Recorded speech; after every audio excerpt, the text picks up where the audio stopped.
Kaiba yung pangalan ko sa NSO at saka iba yung pangalan ko sa PSA. Good day everybody! Good day mga kaibigan, mga friendship, mga kainday, ka-farmers. So ang video natin ngayon ay tungkol sa pagkadismaya ko nung pagkuha ko ng PSA. Bakit? Before nito, yung kumuha na ako dati ng NSO kasi yung dati is NSO pa yon.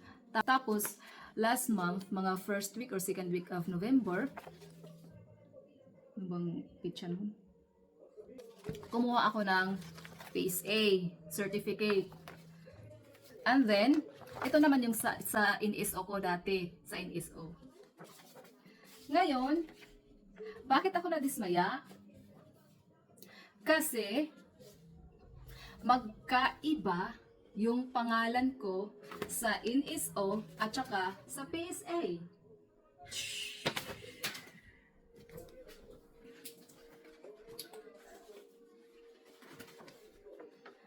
Kaya dismayado si Inday kasi di bali sana kung spelling ng pangalan ko. Kaso ang problema ay pangalan talaga ang magkaiba. Kaya nung makuha ko ito, mix yung feelings na naramdaman ko. Yung parang naiiyak ako na nablangko ako, hindi ko alam kung anong iisipin ko, kung anong nararamdaman ko. Kasi nung bata pa ako, especially nung elementary at high school ako, naranasan kong ma-bully dahil sa pangalan ko. Tsaka, lalo na nung napunta ako sa Manila, yung first kong sampa ng school, nung dati, unang araw na-bully na ako dahil sa name ko.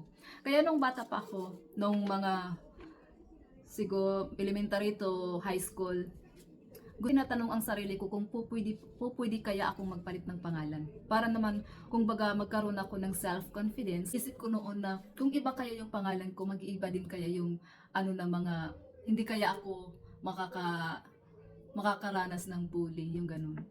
Kaya nung makita ko itong PSA ko, yung pangalan ko, hindi ko alam kung anong naramdaman ko, anong naisip ko kasi na dapat noon pa nalaman ko na may iba pala akong pangalan. Yun. Hindi ko pala, nasabi ko sa sarili ko, hindi ko pala dapat noon naisip na kung pwede ba kaya ako magbago ng pangalan dahil may pangalan po akong iba. Yun. Kaya hanggang ngayon hindi ko pa nausap yung mother ko, ay si Bunso, kung bakit totoo ba na ganyan ang pangalan niya, yun ang naka-register, bakit nagkaganon. Pero ako hanggang ngayon, mag-iisang buwan na, parang ayaw ko na lang siyang isipin na ganito, parang panaginip lang. Ganun. Sa ngayon, hindi ko alam kung anong gagawin ko. Saan ako mag-umpisa? Ano ang susundin ko? Yun. Ito nga magkaiba yung pangalan ko sa NSO at saka iba yung pangalan ko sa PSA. Bakit? Abangan nyo sa susunod.